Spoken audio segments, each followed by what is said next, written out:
ఏం వర్షం అండి బాబు! 3 డేస్ నుంచి నాన్ స్టాప్‌గా ఏసుకుంది. అసలు ఎక్కడ గ్యాప్ లేకుండా 3 డేస్ నుంచి పడుతూనే ఉంది. వర్షం పడుతుంది కదా అని చెప్పేసి మన పనులైతే మనం ఆపుకోలేం కదా! సో, అలానే ఒక పని మీద అయితే మేమైతే బయటికెళ్ళేసామనమాట. స్టార్ట్ అవుతున్నప్పుడైతే వర్షం లేదు కానీ, ఆన్ ది వేలో అయితే ఫుల్ వర్షం పడిందనమాట. అటు ముందుకి వెళ్ళలేక, ఇటు వెనక్కి రాలేక చాలా అంటే చాలా ఇదయ్యామనమాట. సో, మొత్తానికైతే వర్షంలో తడుచుకుంటూనే వెళ్ళాము. అలానే వచ్చాము కూడా. సో, వచ్చేటప్పుడైతే తడిచిపోయాం కాబట్టి నాకు చాలా అంటే చాలా చలిగా అనిపించింది. వణుకొచ్చేసింది. సో, వేడివేడిగా ఏమైనా తాగాలి అని చెప్పేసి అనిపించిందనమాట. అంత చలొచ్చేసింది. అందుకే ఒక హోటల్ దగ్గర ఆగేసి మేమైతే బాదం పాలైతే ఆర్డర్ పెట్టేసుకున్నాము.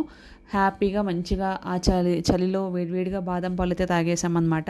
చూడండి ఈ గ్లాస్ అయితే మనకి బాదం పాలు 25 రూపీస్ అయితే ఛార్జ్ చేశారు మనకి. సో, టేస్ట్ అయితే not so good, not so bad అనమాట. ఓకే, ఓకే ఉంది. సో, మనకి చలిలో ఏదో ఒకటి వేడిగా వెళ్ళాలి కాబట్టి తిరగలేదనమాట. తాగేసాము.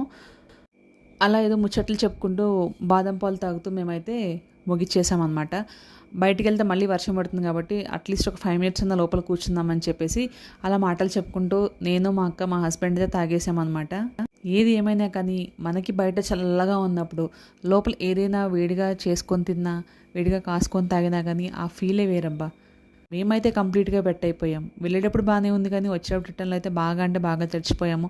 గొడుగు వేసుకున్నా కానీ ఆ గొడుగు వాటర్ అంతా మన మీదే పడి ఇంకా అయితే తడిచిపోయాం మేమైతే. సో, ఈ వర్షాకాలం అయితే ఇంతే కదా అండి ఇంకా వర్షాలు పడుతూనే ఉంటాయి. కాకపోతే గ్యాప్ లేకుండా నాన్ స్టాప్‌గా పడుతూనే ఉంది 3 డేస్ నుంచి. అట్లీస్ట్ కొంచెం గ్యాప్ ఇస్తే బావుంటదేమో అని నా feeling. Okay. Bye bye. See you in the next vlog.